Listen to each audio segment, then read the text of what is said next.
More than 1.6 million Americans reported thieves snatched their cell phones last year. Law enforcement officials from San Francisco and New York say enough is enough, and they are meeting with cell phone makers next week for what DA George Gascon is calling a cell phone summit. ABC 7 News reporter Carolyn Tyler is in the newsroom with the story for us. Carolyn.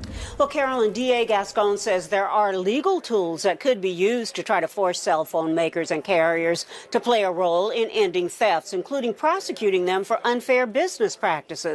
But he hopes to persuade the industry at that summit next week to make changes out of a sense of social responsibility to end a growing crime wave. All I thought was my life is in that phone. You know, my calendar, my contacts, all my emails, like my life is literally in that phone. That explains why Dalton Huckabee tried to fight off two men who stole his iPhone in San Francisco's Castro neighborhood. He ended up beaten and bruised in the process. Half of all the robberies in the city involve cell phones.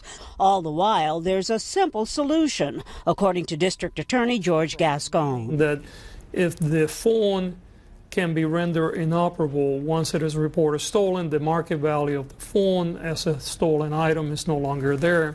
Gascon says the technology exists, and now he and New York State's Attorney General are pressuring the phone industry to implement a remote kill switch on stolen phones. Police chiefs from all over the country have sent this letter to the Federal Communications Commission supporting the idea. Gascon says Samsung is stepping up, but elsewhere there's reluctance. So the response has been, from really nothing out of Google, Motorola, or Microsoft to, with Apple initially was frankly a very disingenuous response.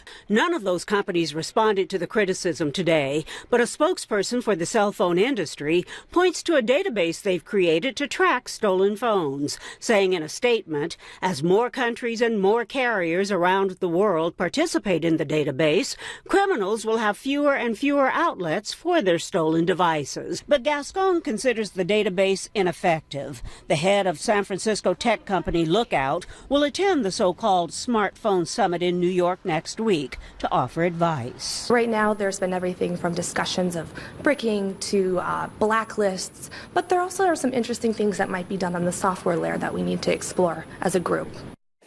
Now, the term bricking refers to deactivating phones, which is what the district attorney wants. The company Lookout urges caution on that. One of the approaches they offer is a free app that snaps a picture of the thief and location of your phone and sends an email to you. They say it has helped solve some cases. Carolyn Tyler, ABC 7 News. It's amazing how prevalent that crime is now. Carolyn, thanks so much.